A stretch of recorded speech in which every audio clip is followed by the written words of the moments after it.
Hi, I'm Georgina from South Point Films, and I'm here to talk to you about some of the most common mistakes people make when giving a presentation and why you should try to avoid them. The majority of presentations are given alongside a slide deck of some kind, but one of the biggest mistakes we see is people presenting to their slides instead of the audience. Looking at the audience and speaking to them directly is essential for holding their interest. There are so many reasons why loading your slides with text is a huge presentation mistake.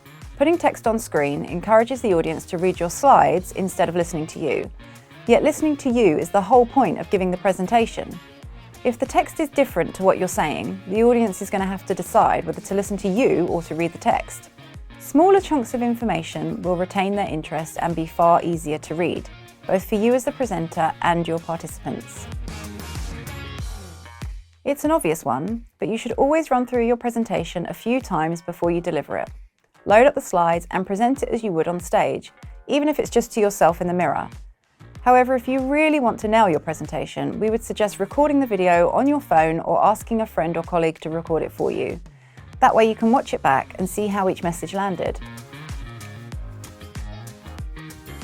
If your presentation involves audience participation, such as a Q&A, make sure you explain how you want this to work at the start of your presentation. Some events will set a format for audience participation. For example, conferences will usually follow a set structure throughout the day. It's always a good idea to check with the organiser what the format is so that you stick to the schedule. You'll also need to be mindful of how you'll handle questions that aren't relevant to the entire room. If you receive an audience question that's very specific, where the answer is only relevant to the asker, maybe follow up with them privately after the presentation. If you need to present from your own laptop, check that it's compatible with the venue's presentation equipment. If you need an internet connection to play a video from YouTube, for example, check that there's Wi-Fi available. To avoid being let down by jittery tech, try to do a test run with all your equipment in the venue before the presentation begins. If you have slides to click through, make sure that they're all formatted correctly and in the right order. You need to make sure that your presentation stays on schedule.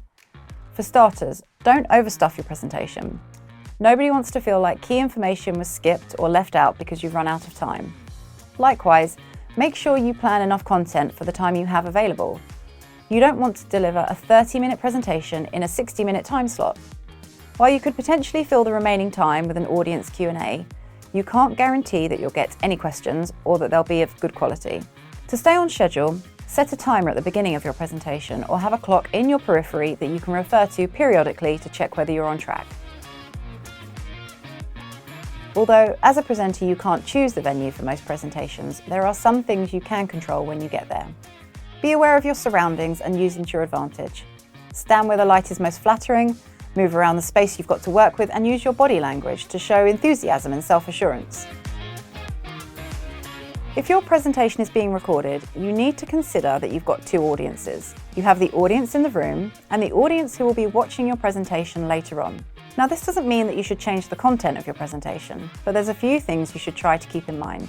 If you take off your microphone because perhaps you think that everyone can hear you anyway, then unfortunately the camera won't be able to hear you.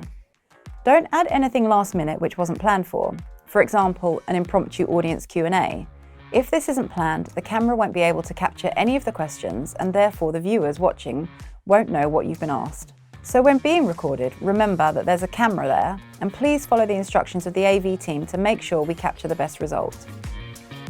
We've seen these mistakes crop up in presentations time and time again, but thankfully they're fairly simple and easy to solve. If you're delivering a presentation soon or thinking about reaching a wider audience, why not get in touch with us and we'd be happy to help with any questions or thoughts you may have for your next presentation.